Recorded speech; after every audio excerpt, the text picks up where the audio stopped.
Hello, listeners. Welcome to the latest edition of the Talkie Taka podcast. On the panel today, we have RK, Radhaji, and Ashwin ready to dig their claws into all the football discussions that have happened during the last couple of weeks. A lot has gone on. Champions League has moved on. Klopp is moving on. Things which were supposed to happen have not happened for Liverpool, Arsenal, and many such things. So, to begin with, what are your talkie points? RK, I'm going to start with you. Hey guys, back after a long time. So my talking point for this week is the uh, like the end of the game between Coventry and United in the FA Cup semi-final, where in the 120th minute, Coventry score a goal and then it's ruled offside by the toenail of Van Bissaka, who was trying to play someone onside the whole game. Uh, at that moment in time, from a very comfortable 3-0 up to all that happened in between, it was probably the most depressing I've ever felt as a United fan, and that's a judging against very low standards already. So that moment would have been the lowest point of my following United, but somehow the toenail of Van Bissaka rescued, and somehow United find themselves in the final. So that's still not out of our mind because it's symptomatic or emblematic of so many of the problems with United. So I will choose that as my talking moment. Yeah, I think Coventry might actually lend support to Nottingham Forest's tweet about VAR being anti their club and stuff like that, even though they've not had to experience VAR before because they've been in the championship where there is no VAR. So, yeah. Anyway, Radhaji, what's it been for you? Not been a very comfortable couple of weeks for a Liverpool fan. I mean, that's being extremely positive.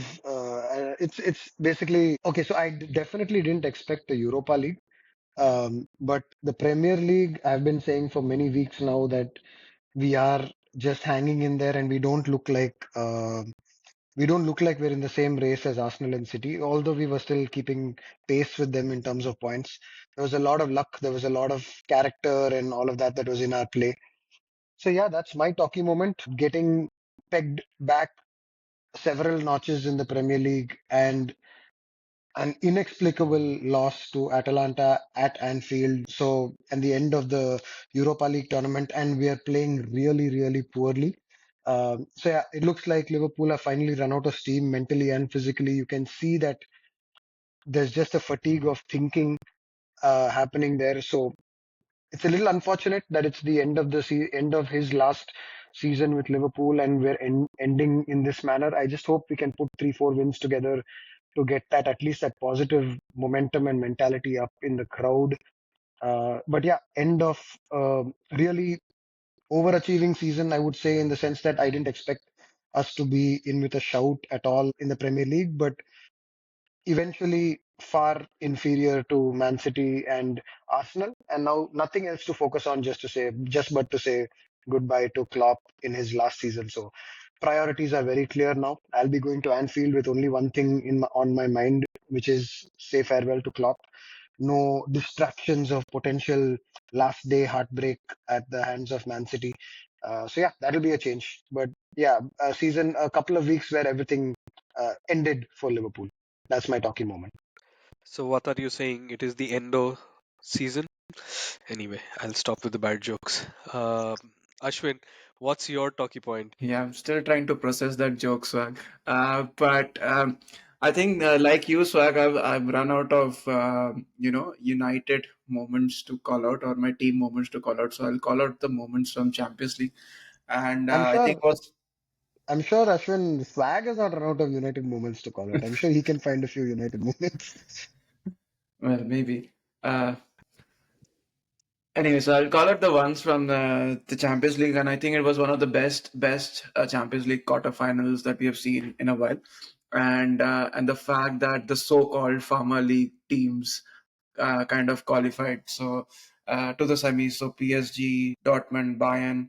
Can we call Real Madrid from a Farmers League? But they beat City anyways, and I think that made United fans like RK and me certainly really happy, or for that matter, all fans. who actually follow football. So I think now we are at this moment that anyone could potentially reach the finals, and we could have a not a very strong favorite win the Champions League as well. So that is something I'm really looking forward to. Even though just by looking at Radha's expression, I feel he's decided that Real Madrid are the favorites to win the Champions League and I football mean, there's heritage no and all of that. dude. So for me, there's if it's not Man City, and I had Arsenal also as a good shout. The two of them are out now. There's only one name for me. But isn't am I not wrong in saying that it's either the Real or Bayern? Only one of them can get to the final, right? Like that's That's how usually semi-finals work. no. I don't know who's playing the semifinals. So it's like the other two minnows on the other side, right? Yeah, Real Yeah. So Bayern that's and that's PSG Dortmund. unfortunate. I think Real Bayern would have been a nice final. But whoever wins that, I think, is going to comfortably win the Champions League. I think the Yeah, I last would time the agree. Champions League final was at Wembley. It was PSG Bayern. So No, Look how was our it? reading of Bayern Was has it not? changed now. Suddenly, it's like if Bayern reach the final, they're going to win it. Wow. No, I'm sorry. that's because who's on the other side? It's another farmer only, no. And within it's not even like the top farmer. It's somebody who's making rice when everybody needs wheat. So I mean, Dortmund is not going to win that final no matter what. And I mean, okay, you never know with the other team. Although none of us would want them to win the Champions League, but yeah, they can throw a spanner. But I think it's very clear that either Real or Bayern are going to win the Champions League. I, I can only hope Sancho scores the winning goal and increases some 10 million in his transfer value. That is not If going you're to happen, really but I hoping would. if you're That is hoping for definitely such not. unreasonable, yeah, if you're hoping for such unreasonable stuff, hope for 50 million also. No, what is this 10 million nonsense? yeah, I think no, I'm thinking of the 2013 final that was also in London, and that was Bayern versus Dortmund. So that could be an interesting final as well, a repeat. I don't know. Anyone got tickets to the final? Potentially, maybe. Let us know. Let the audience know if you I managed got to get tickets some. to the finals. Yes. That could have been my moment of the week, actually. It should have To, been. to, to win a ticket on a lottery to the Champions League final. Yeah, That and is and amazing. and you let your hatred for the Premier League or your love for the Farmers League overtake that. Imagine. Do you even love football? I thought the Farmer League teams are out. But Yeah. Swag, like, don't you have to talk about another team from the Farmer League for your talking moment? Yeah, I mean, so much jazz about Neverkusen and all this stuff. I think their jinx was broken when I drove past their stadium a month ago. Obviously, they were already unbeaten for 42 games by that time. But yeah, Leverkusen finally winning the league, and even now they're somehow keeping their unbeaten streak alive. 97th or 98th minute equalizer against Dortmund in the league last weekend. So now they have Stuttgart tomorrow. If they survive against them, they're virtually home and dry. They don't have many more tough games after that. So maybe they can pull this off. This is something that even Bayern has never done. Go the entire season without a loss. So that'll be interesting. I could have talked about Chelsea in terms of Nicholas Jackson providing moments of mirth for the entire world to see. But yeah, I've shouted enough so that my throat is gone, my voice is gone, as you might be able to tell if you have good earphones, listeners. So yeah, I decided to stick to Leverkusen finally winning the league and finally giving us a break from Bayern's dominance, which was good to see. Right. So we talked about this. We hinted at this. Klopp's send-off has been a bit marred. Thankfully, they met Chelsea in a final, so they have a trophy to at least send him off with. There's going to be a parade. Rada's going to be there. Arteta is also struggling. That loss against Villa, just dropping them behind City. So City have a game in hand. They are a point behind. We don't see them dropping any more points apart from the Spurs game potentially. So City back in the driving seat. 2 weeks ago it was the other way around, but yeah, that's why when City is in the race, you never bet against them, right, boys? I think Arsenal still have United and Spurs, right? And City just have Spurs. So Arsenal still have two potentially tricky games, and City just have Spurs. And see, if I was really impressed with Arsenal thrashing Chelsea final, but City thrashing Brighton 4-0 was also quite a message to send. I think when Arsenal played Brighton a few weeks ago and they just kept them at arm's length, I was quite impressed. But in between that, City have also shown that they can do the same thing, and Arsenal had that big goof up against Villa. So I think that weekend where Liverpool lost to Palace and Arsenal lost to Villa and City ended up winning, I think it's now purely we're just going to go through the motions is what I feel. I think it's like a 90-10 chance now. I don't see City dropping points, and I see Arsenal potentially dropping points as well. So I think the league is done and dusted, and City should get there comfortably. Radha, but what about Liverpool? We have seen, I think, two or three things happening. One is the lethargy in the team. The second thing, chance missing, very high, like decent XG, but not able to convert. And, a new manager now almost finalized. So, might be a couple of players, maybe Salah moving out to Saudi. How is, what suddenly happened for Liverpool? So, okay, when you first said, what about Liverpool? I thought, what? So I was just talking about the title race, 90-10 and all that, and you said, what about Liverpool? I'm like, what? Why are you bringing Liverpool into that conversation? But yeah, to get to your question, I think, but I'm not saying this lightly. I think the two games against United have completely pulled the wheels off the season. Because until the United games, yes, we used to miss chances, but we also ended up getting over the line in many games. So we didn't deserve to win a lot of them. We conceded first in many games, and we still ended up creating enough chances and taking two or three of them and getting over the line. I think two consecutive games against United where we created tons of chances but just couldn't score.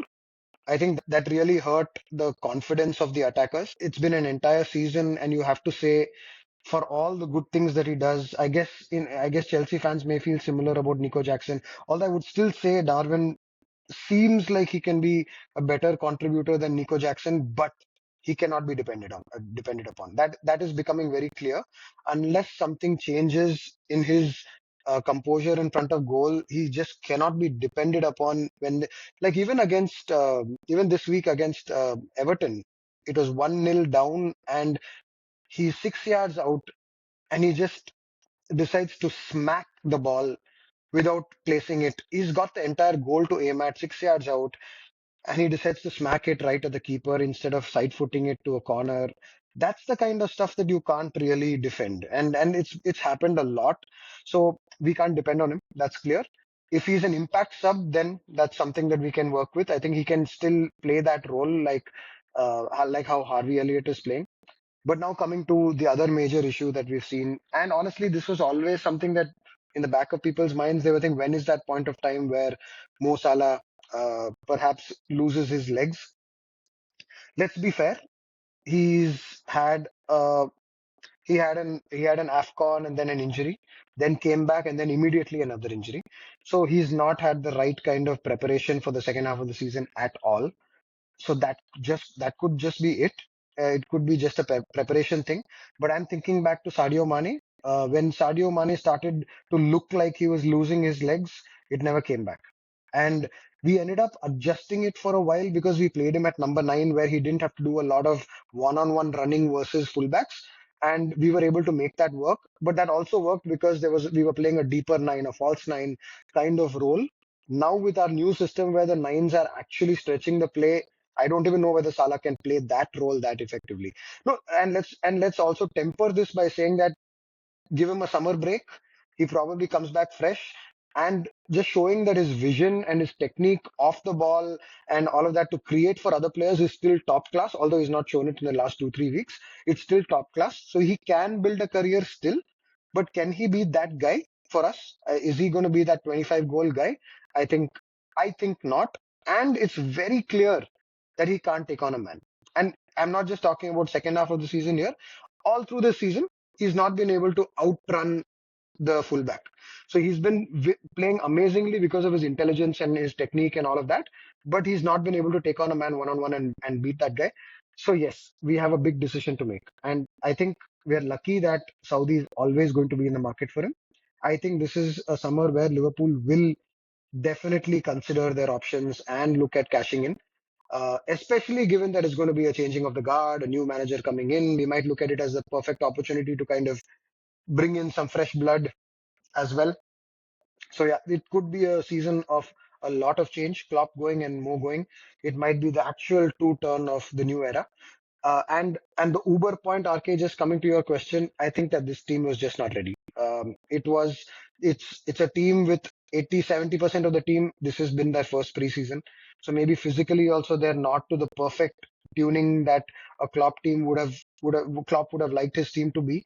And if you add to the fact that they're mentally, for a lot of people, this is their first title race, so I guess they were not ready for it, and they should only be stronger for it.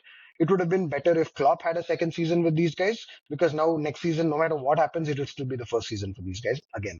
So in that sense, it's unfortunate, but it will only help these players in their next potential title race or cup run that they have. So, but yeah, I guess they were just not ready for it this year. And I don't want to be a baldist like Ashwin, but another Dutch bald manager slotting into the Premier League. So, what's your reading of that? I don't know enough about him.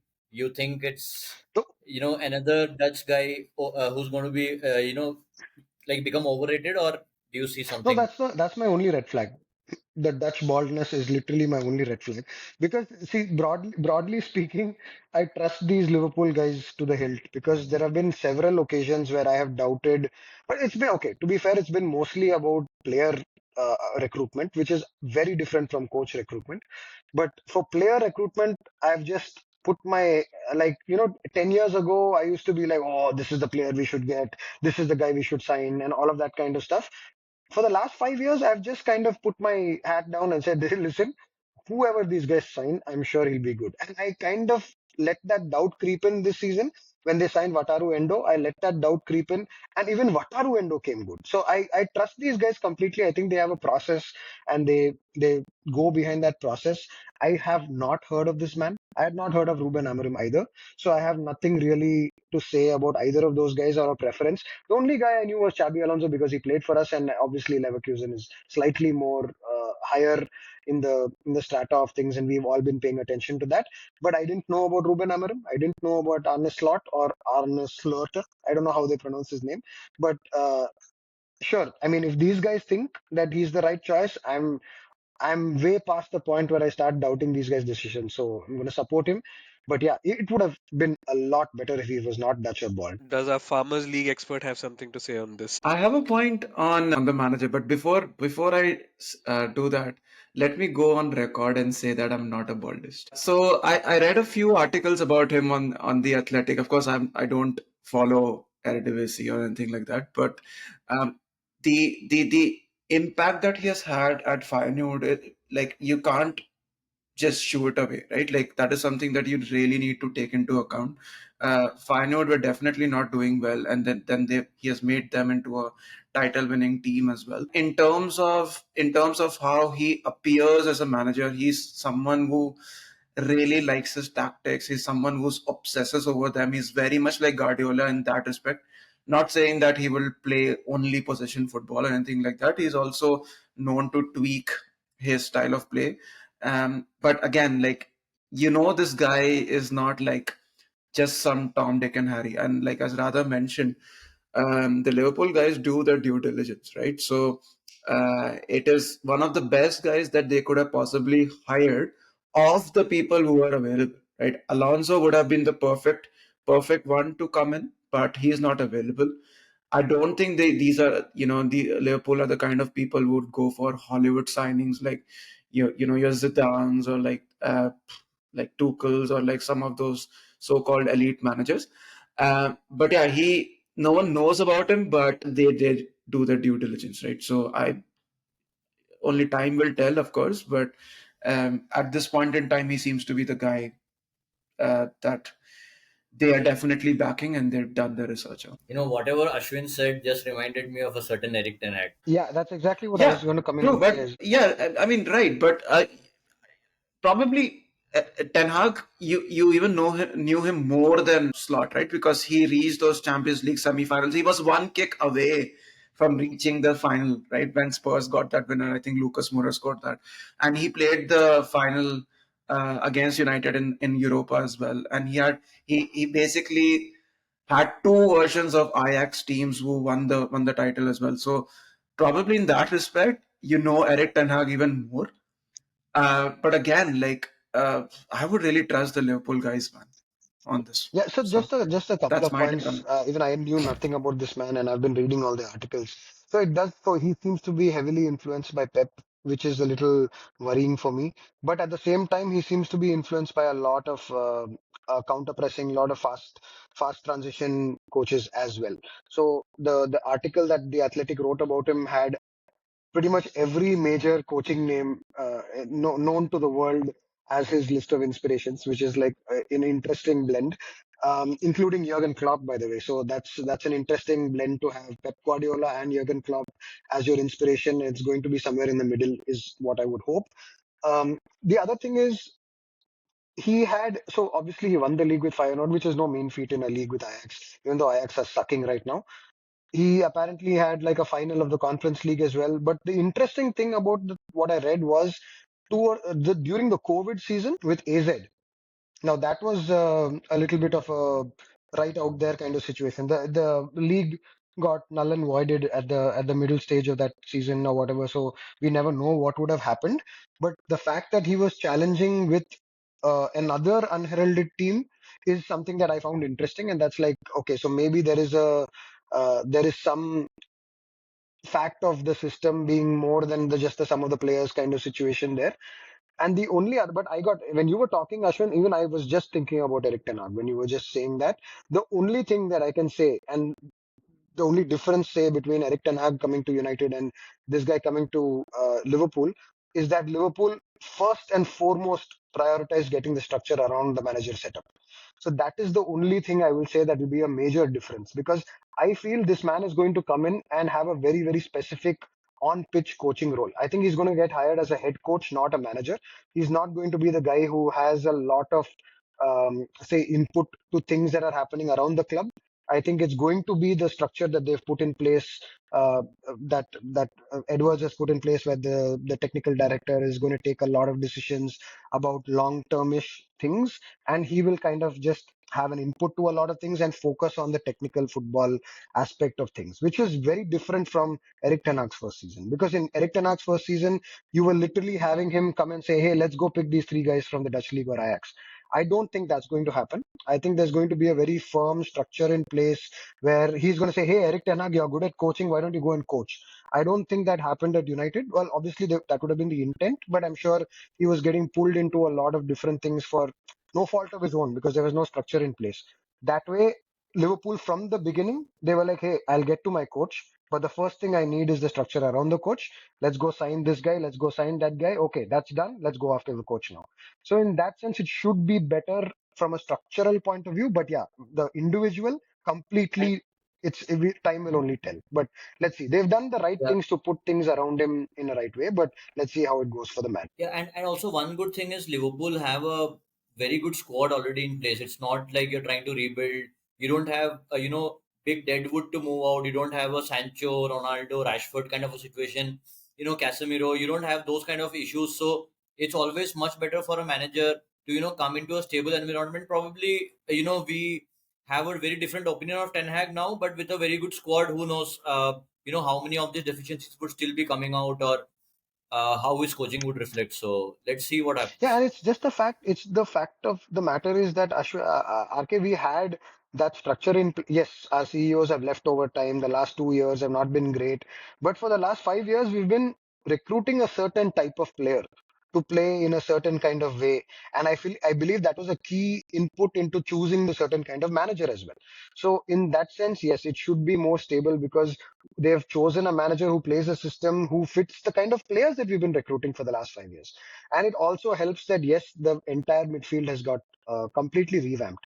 Now, I will say that Virgil van Dijk, Mo Salah, and Trent are big open question marks, which as soon as the slot recruitment is done, the next thing the technical director gets right onto has to be, hey, what am I doing about these three players? One, do I keep Salah? Do I sell Salah? Virgil van Dijk, do I need him? Trent, when do I give him the new contract offer? Those things are also critical because that can create some kind of potential problems in the squad if those are not sorted out before the start of next season. Yeah, and moving on to the other challengers who seem to be just about fizzling out of steam. Arsenal, they got knocked out of the Champions League. In the Premier League, that Villa loss, that's the only blemish that they have on their record right now, but that's enough when it's City you're up against. So how do we see this playing out? They've got like 4 games to go. They have United and Spurs. So is there still a I'd chance? just like to congratulate Chelsea, by the way, for giving them a real run for their money in that game. Just thanks a lot for making this league title so interesting, Chelsea. No, but I wouldn't say they're out of it by or fizzling out by any stretch of the imagination. Yes, they had one blip or blemish against Villa, which I think a lot of teams have had over the season. So I don't like really say that they're choking or bottling it or anything of that sort. I think they're right there. I just think that City are going to get the job done. It's not that perhaps Arsenal are looking like they're falling off the tracks. Like immediately after that loss to Villa, they've had some pretty amazing performances after that. So I think this is the best Arsenal team I've seen in a long time.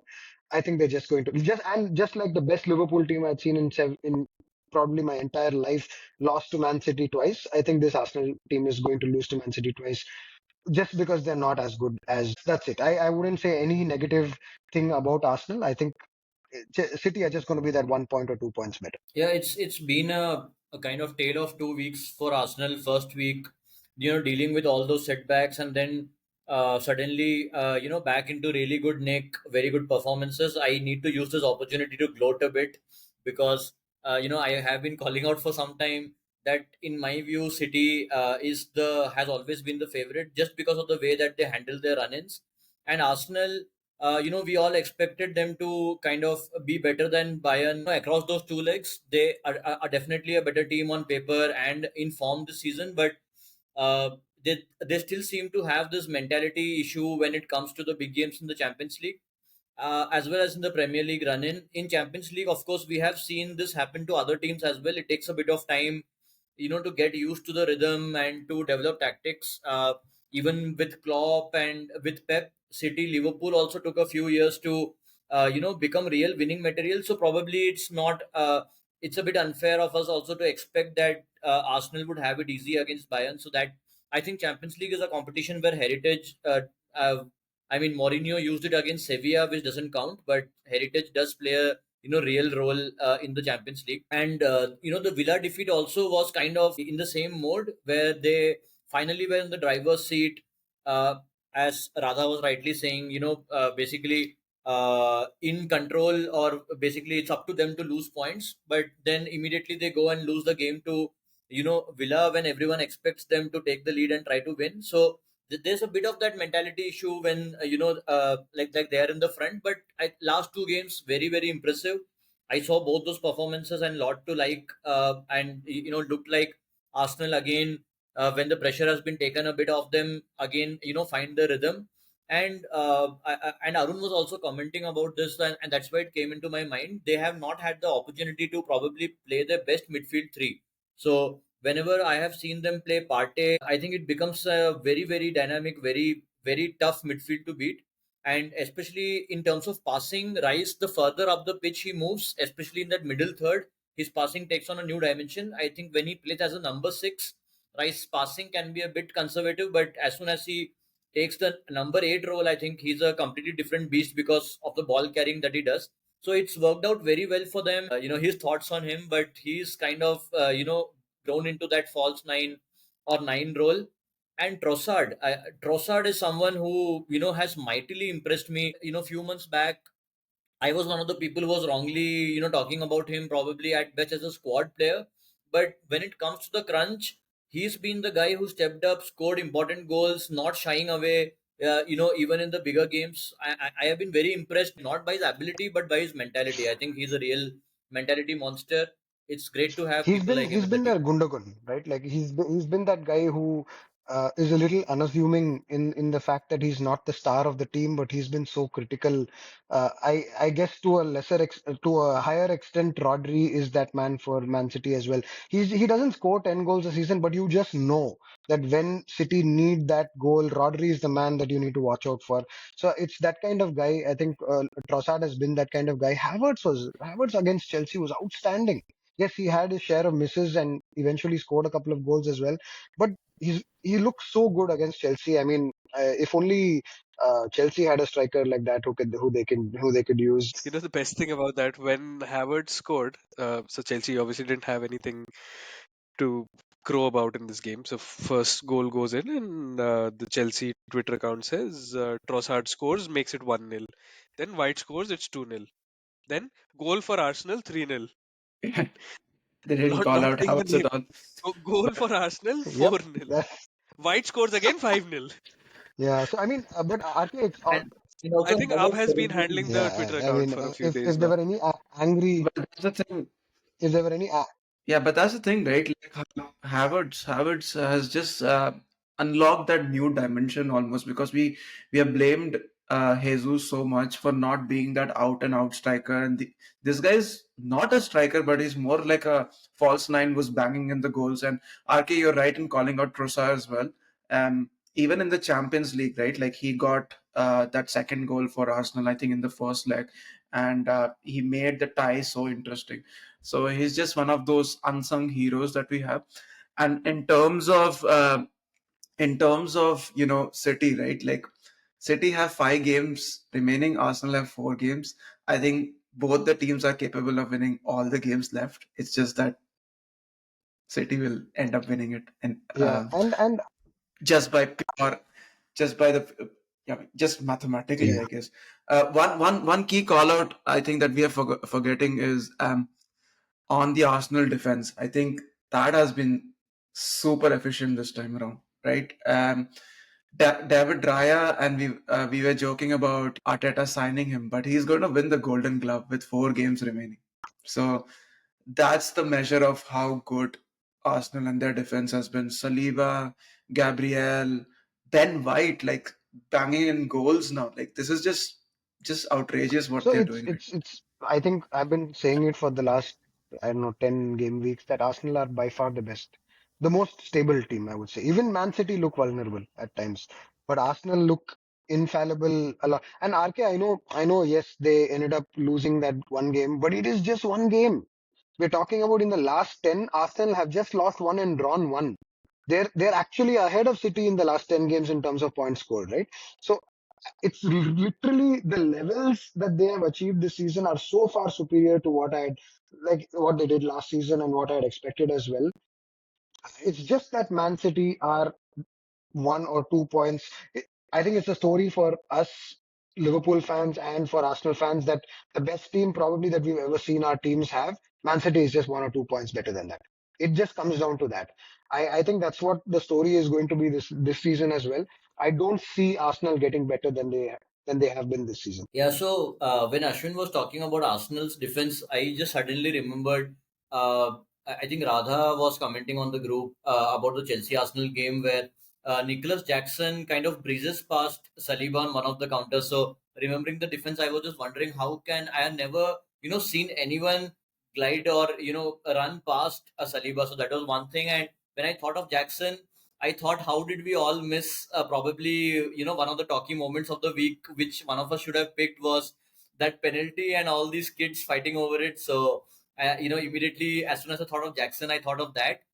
But talking of Man City as well, Phil Foden had another spectacular performance, which brings me to one question I have for you guys. In your view, we have seen Cole Palmer, we have seen Foden, maybe even De Bruyne. Right? In your view, who's the player of the season going to be? Henderson, if you ask Southgate. No, Phil Foden for me. I mean, he's picked up the mantle like anything, and even with Haaland out at the moment, scoring goals, making goals, I think he's just been so standout this season. I know the comparison will always be with Cole Palmer. Phil Foden has been doing that for multiple seasons. So And very different, I think. I think Phil Foden this season has just And very sorry. different. I don't think. See, Cole Palmer has been great, a revelation of sorts, but Foden, I still feel is a level above. I think Palmer is not yet at that level. Yeah. Definitely. I would also throw in, not to say that he would be the player of the season, but also throw in Ollie Watkins' name in there. Hmm. He's like 19 goals when the Golden Boot And right now is assists. at 20, and in terms of 10 assists, assists or he's something like that. 11 or 12 assists. So he's got more goal I mean, involvements than Southgate has anyone in the some league incredible players to leave on the bench this summer. or out of the squad. Yeah, can't even imagine what's the riches that he has to pick, especially in attack, is humongous. But why I was bringing up Palmer's name is to be able to do those numbers in a completely dysfunctional team is, I think, something really commendable. Well, it helps if you're always taking the No, penalties, it right? does. It does help. Of course, it does. Penalties. Must be at least 5 penalties in the season. I don't know the number, but must be somewhere around there. But again, like what Hmm. RK is saying, Something he like is that. the only. I would go so far to say that he's the only bright spark in that team. He's the only one. Like you have people like you Whole have Palmer people like FC. Mudrik. Oh my, I mean, that guy is so frustrating, man. Like he has some quick feet and some dribbles and all, and then he passes the ball, which is so far away from any human being that it should be going to. It goes the wrong direction. It goes everywhere. And Nico Jackson, very similar feelings. Like, oh, come on, come on, come on. Oh, fuck. Like it's such a typical thing right now.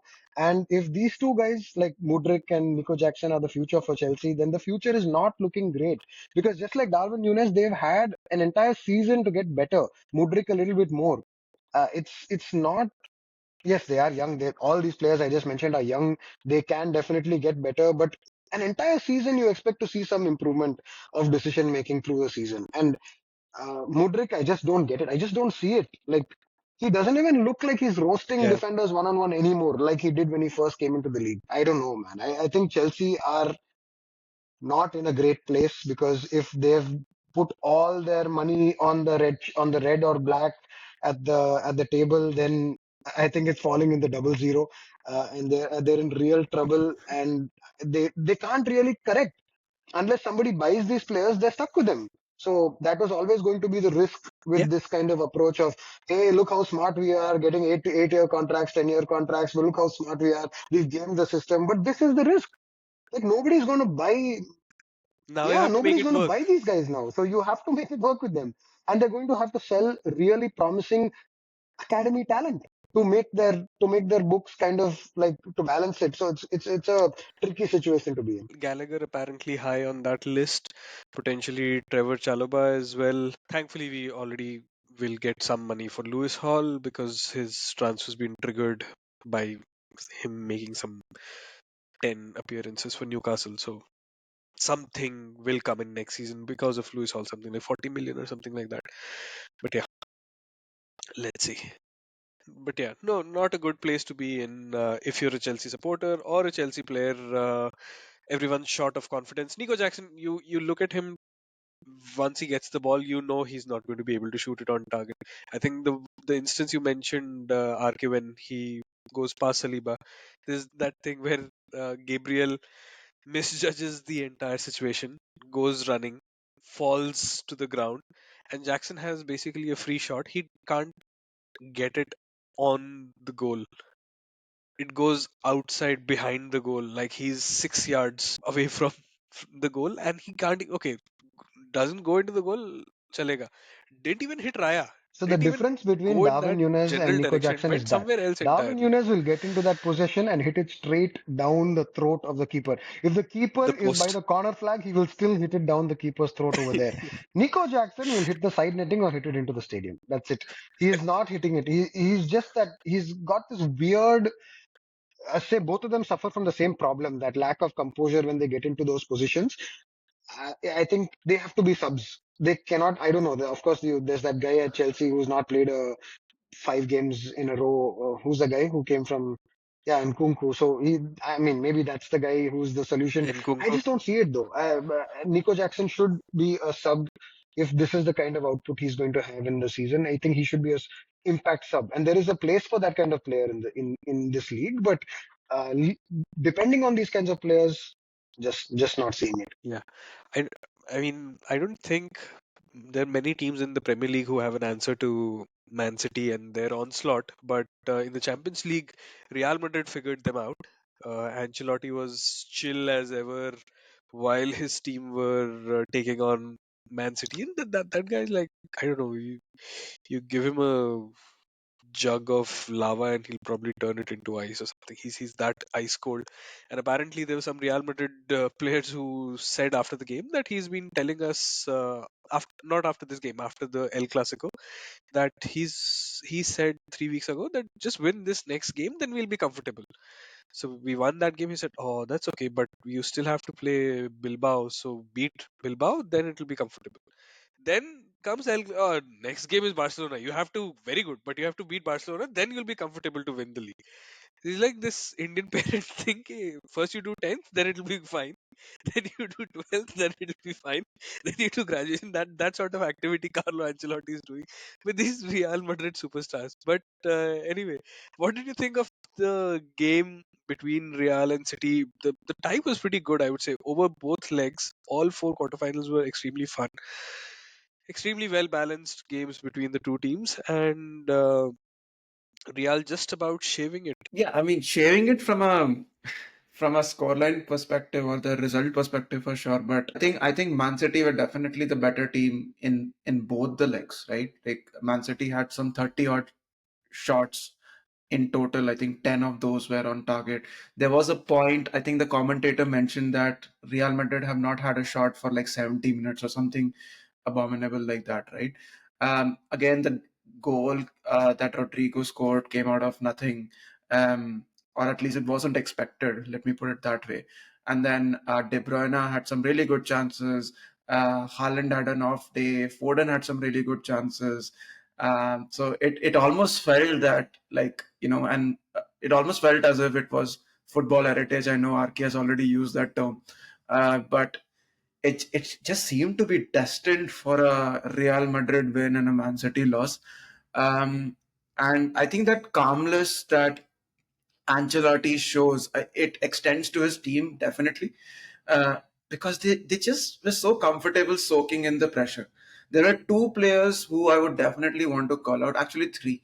Carvajal had an amazing game at right back. Like he would just not let anything past him until he got subbed out and he got cramps basically. And then your old boy Rudiger, right? Like he again was like a marshal on the field. He could have actually won it in stoppage time. I think he had a chance as well. It just happened to be on his weaker foot.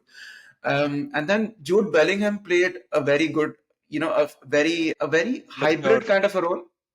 Mature, yeah, but a very hybrid kind of a role because Real have been using him, as a forward pretty much in most of the games. He was back to his Birmingham Dortmund days where he was like really anchoring the midfield and like, cutting out the passing lanes and everything like that. So, like those three players for me, like really stood out from a Madrid perspective. But I think ultimately, if you look at those chances that Foden had, that De Bruyne had, like you would have expected them to go through. And then we come on to penalties where Bernardo Silva was doing. I think Casemiro was taking lessons or something like that because he tried doing that in the Coventry game as well. And there was this one moment when the penalties were going on. The City fans were refusing to give the ball back. And, that just built up the pressure. I think Bernardo was just like so annoyed with the fact that he was not getting the ball back that he decided to do something that stupid. So thank you, City fans, for doing that. But yeah, I'm not complaining that Madrid are going through, but they definitely did not deserve, in my opinion, just from the overall And play you and can the and you can say overall the same thing for the last two shots Champions that they Leagues they had won. over the two ties. And this is the same narrative that we have. It's that there comes a point where you have to take a step back and say, okay, maybe it's me, it's not them, maybe it's me. And when we keep saying the same thing, oh, they conceded so many chances, oh, they're not in control, oh, they're getting lucky. If you do it for the third time, then it's exactly. And if Oh, you do oh, it for they're the letting third the time, if you're other winning a team take Champions League for the control of the third time game. with the same kind of narrative, maybe you have to take a step back and say, hey, maybe I'm the one who's wrong. Maybe they know what they're doing and they figured it out. But yeah, the same team did lose to Man City last year. But I mean, and the thing that scares me is this is the team that's currently playing Joselu and Brahim Diaz as forwards, right? Uh, Imagine when Mbappe comes there now. What are we going to do? Like, this is a team that's like managing to win Champions Leagues and league doubles with Joselu and Brahim Diaz as their primary center forwards. Now, I'm just seriously wary of when Mbappe joins them next season. As long as Carlos stays for a few more years, I'm really wary of what this team is going to do. Mbappe, Vinicius, See, that's the Bellingham, front four. And then who are the other two? Rodrigo, Camavinga and front Chouameni four. and Fede Valverde. I mean, what are we say? If you look at from the midfield to the forward line, this would be the best squad of young slash like 25, 26-year-old players in the world. There's the creme de la creme of those positions is going to be at Real Madrid. So, I mean, it's going to be scary. And there is So Endrick coming in as well, Yeah, I right? mean, He I'm is gonna I'm rated gonna so wait to actually highly see this dude in because I've Brazil. So heard too much of man, Football Manager I can't and watch and this. FIFA stuff about Endrick to take him too seriously now. Like it's almost to a fact that hey, let's see what this guy has now. But yeah, but yes, of course he's well rated. Let's see what he's got He yeah, I scored think at he's also Wembley, started so scoring goals against for against Brazil England internationally. against England. Yeah, yeah. he scored at So Yes. I Wembley. mean, So there's an against England, right? asterisk. So If there's that's an asterisk against anything, then it's that. But on Man City, I can't let this opportunity go. So one thing, Ashwin was talking of, the City fan not giving the ball on time. So one tweet from a United fan became viral, saying that like just help us identify this guy, and we'll make sure he never has to pay for beer in Manchester again. So that was real banter. The second thing, you know. Was this Real Madrid fan after the game. I think that was epic for me because the first thing was Madrid fans. Like before the game, they were all over Old Trafford and going through the museums, and that was the first piece of banter. That okay, they are going to the other big club, and no one cares about City. And then after the game, this Real Madrid fan comes and talks about how quiet City were. He I think references the term empty heart and stuff like that. So that was awesome to hear as well, that that led to real viral stuff. And the third thing is, of course, how can City get away from without at least trying to get some moral points? So there comes Rodri again, doing what Pep Guardiola used to do umpteen times, and talk about how only one team plays football, and how that qualifies for some kind of a trophy maybe. And also I think there was some banter around penalties probably, where City were claiming a penalty, and then fans were talking about the sorry, it's about losing on penalties, and United fans were talking about the next time you lose on penalties, you're back in the championship. So I think a lot of ribbing in such a bad season for United, we can take some pleasure from this. Yeah, see, RK I has think I been think we waiting can on all we this can all put our bunch for hands a up and long say time, I we can see. love it when He's Man really City feeling the suffers or Man emotion. City loses for so many reasons. But yeah, at the end of the day, I would like to win two more Premier League titles and not lose them by 1 point for sure. It hurts a little bit, but yeah, happy to see them suffer, but they've really hurt me. Radha, I remind remember when you were talking about that Madrid is in this state when they're playing Joselu up front. They haven't had Courtois for the entire season. They had Kepa for some time, and then they realized कि इससे नहीं होगा. So they started playing Lunin, who's their third keeper, and their third keeper is saving two penalties in the shootout against Manchester City. Yeah, but apparently, so there's this video that went viral as well that Kepa had actually And uh, Rudiger as well.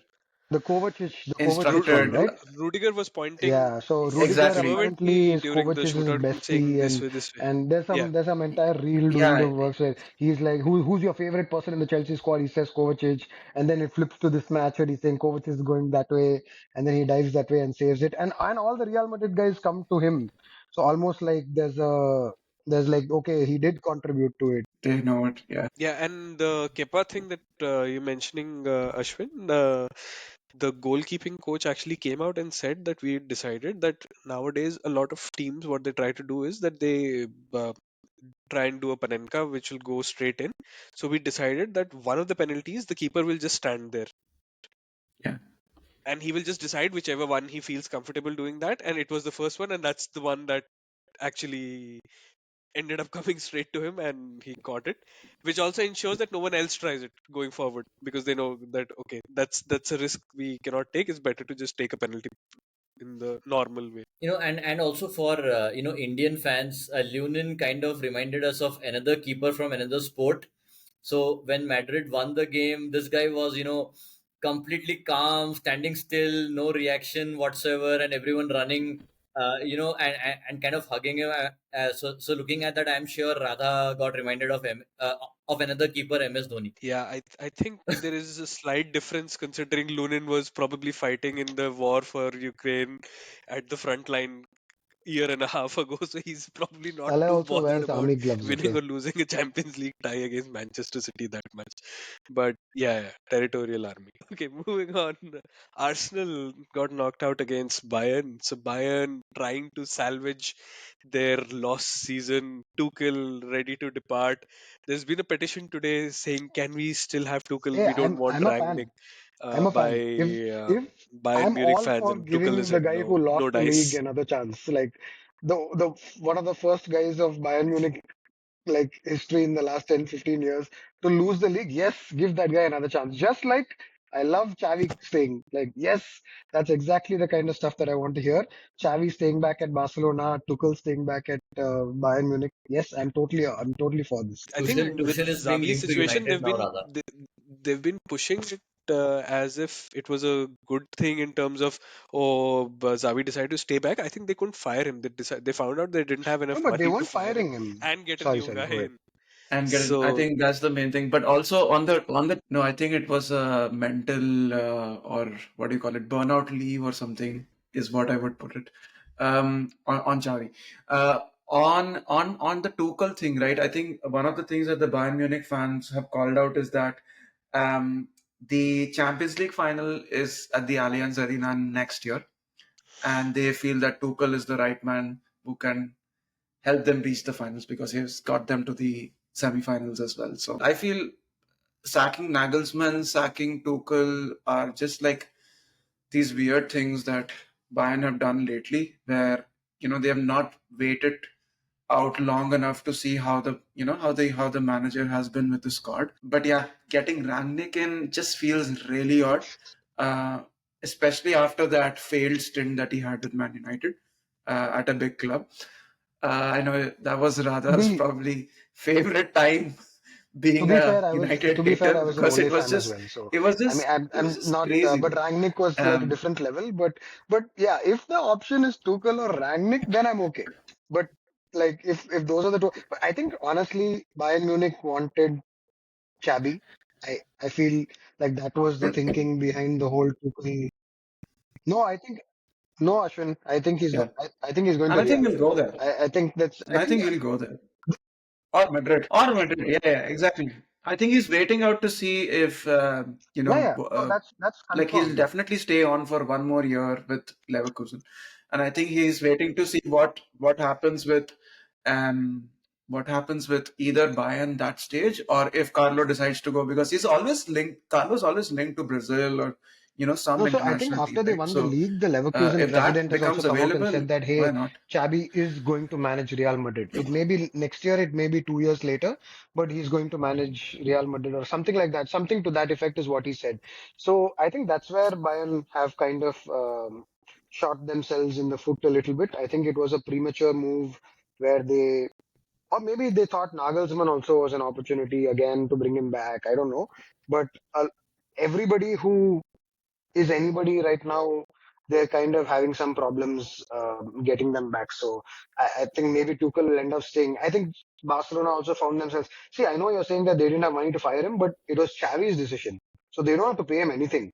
If Xavi decides to walk away, then they don't have to actually pay him.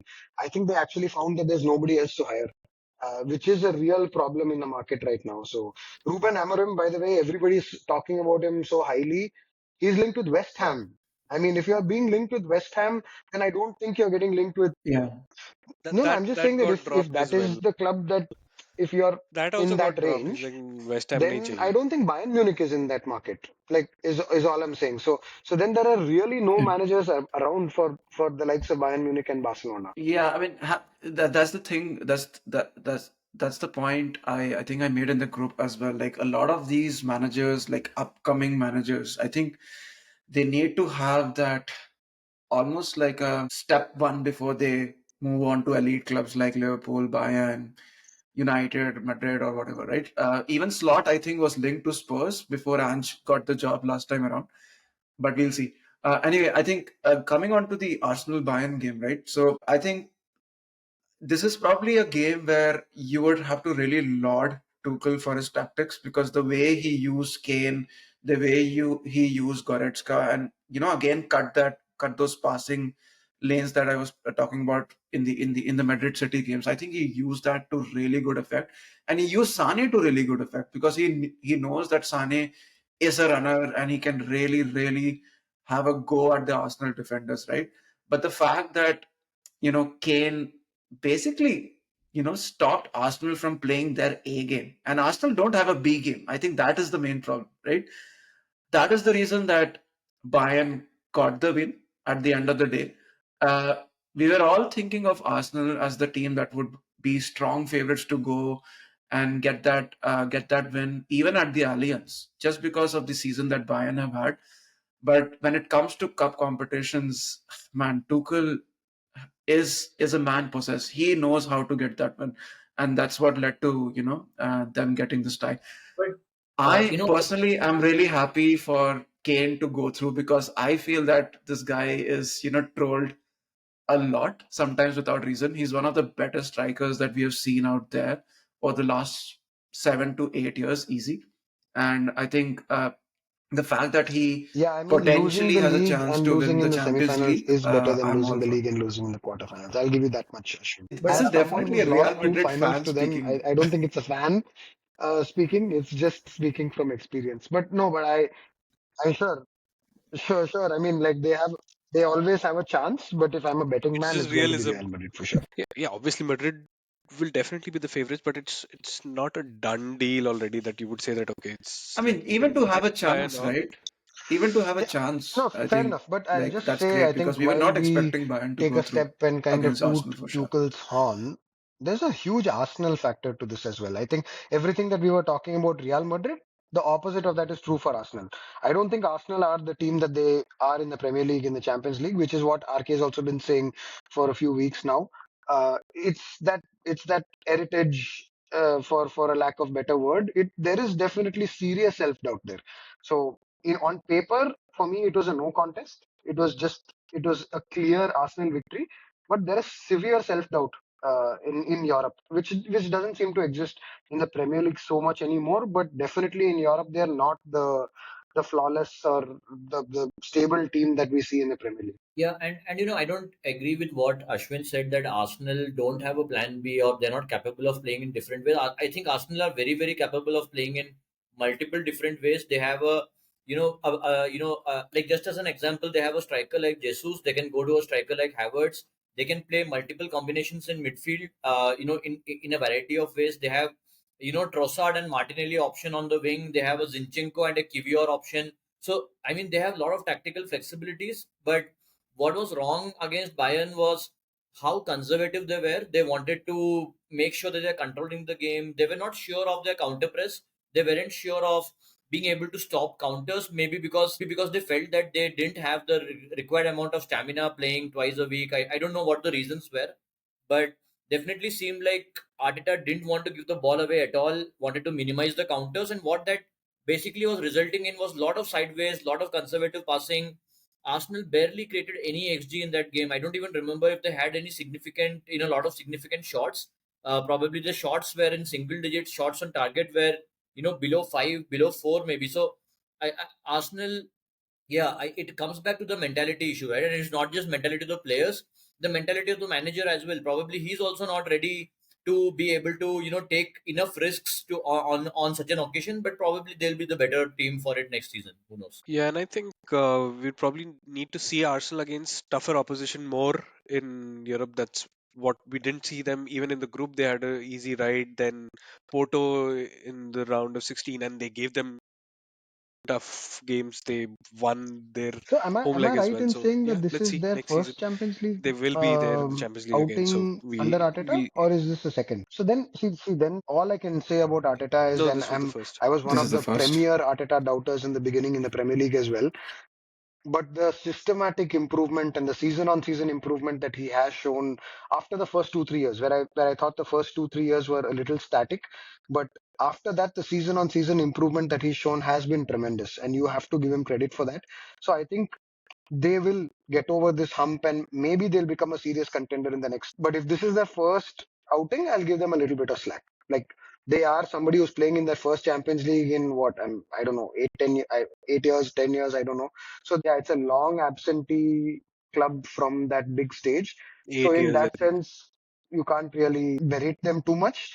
Yes, they have a problem. There is a self-belief problem in that club because they've never won the Champions League. Maybe they hold some baggage, but Arteta, I think, is somebody who changed those questions in the Premier League. So he might get them. Maybe they're a serious contender next year itself. You never know. Yeah, and then the other knockout competition, the FA Cup, I think Chelsea will rue the fact that we were so profligate against Man City.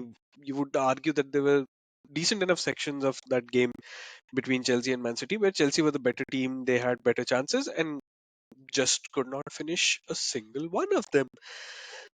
And then after that came the coup de grace, the absolute showpiece game, Coventry versus Manchester United. Manchester United up 3-0, and I remember saying to Ashwin, "Why have you been crying about Coventry all week? It's like done." And he's like, "Yeah, yeah, it's okay. I mean, I was just worried. It's fine now." And then I went out for a run, and when I came back, it was 3-10. It was extra time. Then there was the fourth goal that was ruled out because Van Bissaka's toe is long or something like that. And yeah, does it actually feel like a win?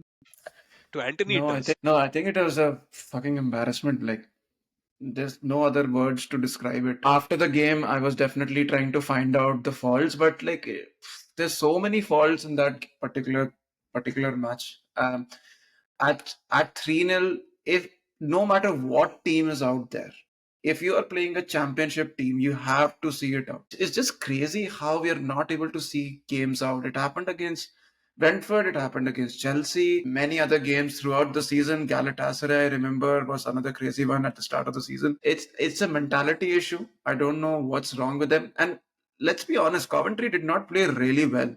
So the goals that they got, they came out of nothing. At 3-1, I was like, okay, these things happen. They've conceded one goal. They always concede goals. At 3-2, I was like, okay, fine. It just can't be 3-3.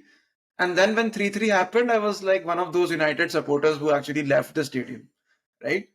There were around I would say 2,000, 3,000 people who would have left the stadium just thinking that ye to gaya. Like, we are definitely losing that.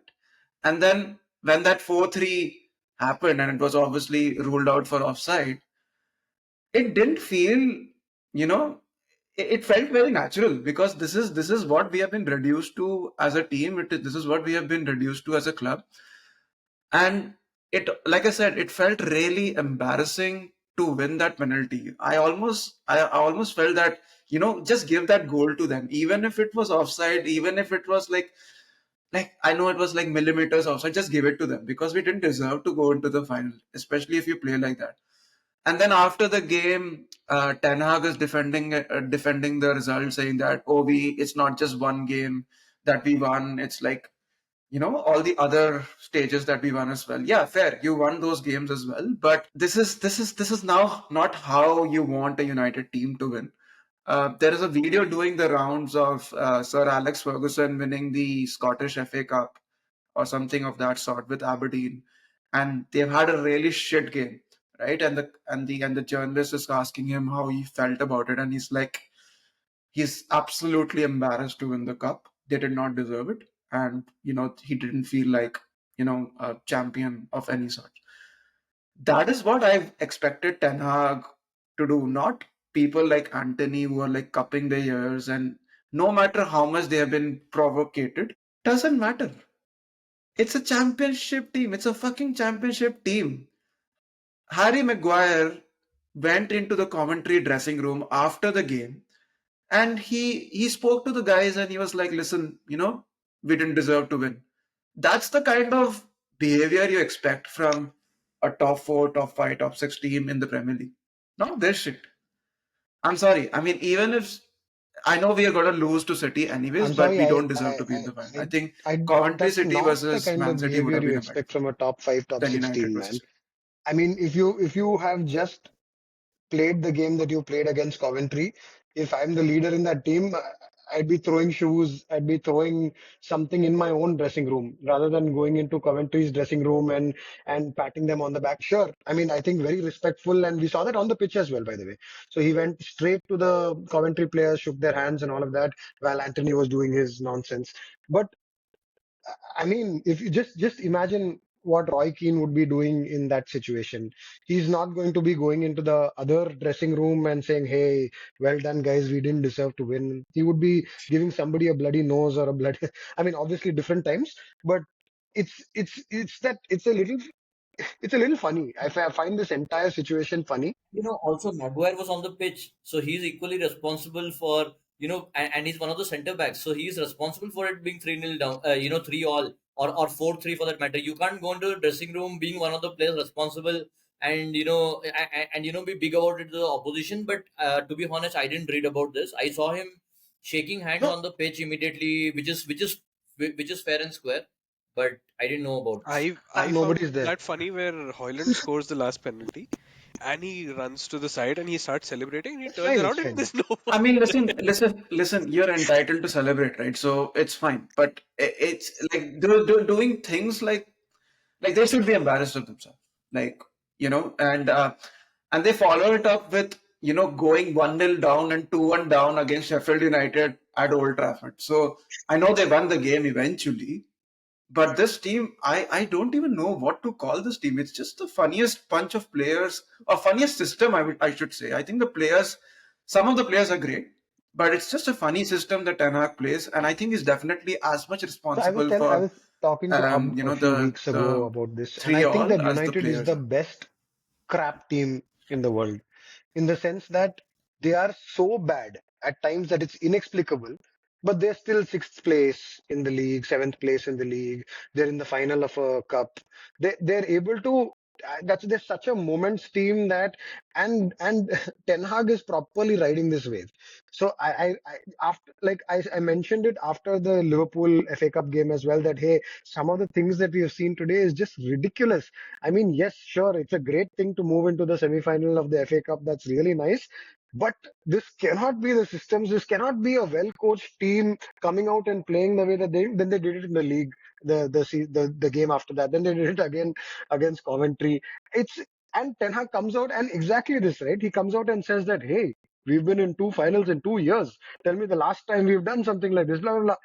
It's just riding that wave of like, hey, this result, the means don't matter. It's reaching that end. That's the only thing, which I think everybody knows that. Listen, you should not be you should not be saying the things that you're saying. You're really like eating out of your hat here. Yeah, that's because he's a dead man walking, and he probably knows it, and he's just trying to make up random excuses to save his own ass. And Radha saying riding the wave really cracked me up, because that's so true.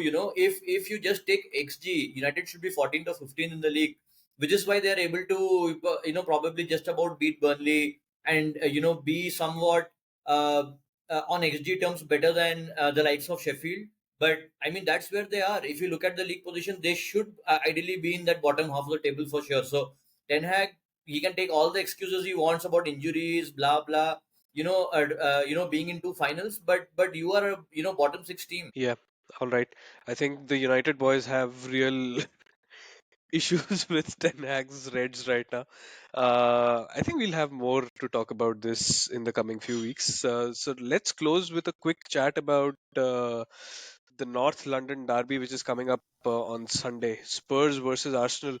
Key game, not just for the title race, but also for Spurs' aspirations to reach the top four, which is going to be the top four now. There's no point in calling it the top five after all the farmers did their farming.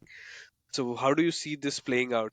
Also, keep in mind, Spurs haven't played for a really long time now, so they're well rested, if that's a thing. I think they have two games this week, right? So they have one against Chelsea as well. So yeah, two big games for them. Definitely a big game, regardless of the fact that, Arsenal are going for the title. Spurs would definitely want to ensure that they are not winning the title, right? But I really don't trust the Spurs team anymore. Like they are one of those teams who can get a really good result, get a 3-0, 4-0, and then lose 2-0 again. So they are a very inconsistent team.